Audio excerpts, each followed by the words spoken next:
Hindi po kayang sagutin.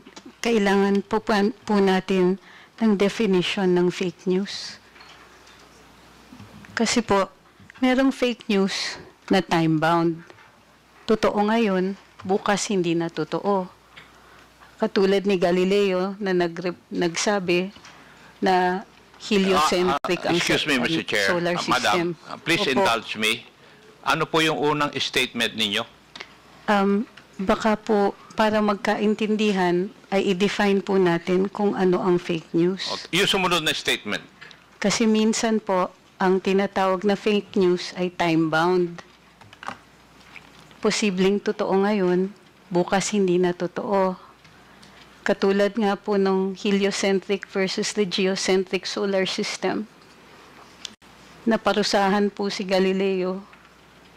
Pero 600 years later, nag-apologize ang simbahan. Dahil totoo pala siya. So, what So- is the advantage of fake news? No, sir, we can only answer that question if we define what fake news is. And may I know, from your background, how would you define fake news? Sir, that's one of my problems with the proposed legislation, is that it is very difficult to pin down a definition for fake news. May I know, Marami may I po know akong what binasa. proposed legislation are you talking about? Sir, Representative Ace Barber says that he proposes regulation, a regulatory framework for social media to combat fake news. And therefore, we have to define what fake news is. So in other words, as far as this representation is concerned, wala pa akong nababasa na proposal because the proposed bill regarding fake news will come out after this hearing. Yes, sir, but you're already asking us questions on fake news. Yes, kaya nga, kasi that is why we're holding this para magkaroon po kami ng clearer understanding kung bakit ano ang fake news, ano yung ill effects ng fake news, ano ang advantages. That's why I'm asking, ano ba ang advantage ng fake news? Para we can balance it. Sir, like I said, if we can have a working definition of what you call fake news, for instance, is clickbait first fake news, fake yung headline pero nasa body naman yung katotohanan. What about sarcasm, sir?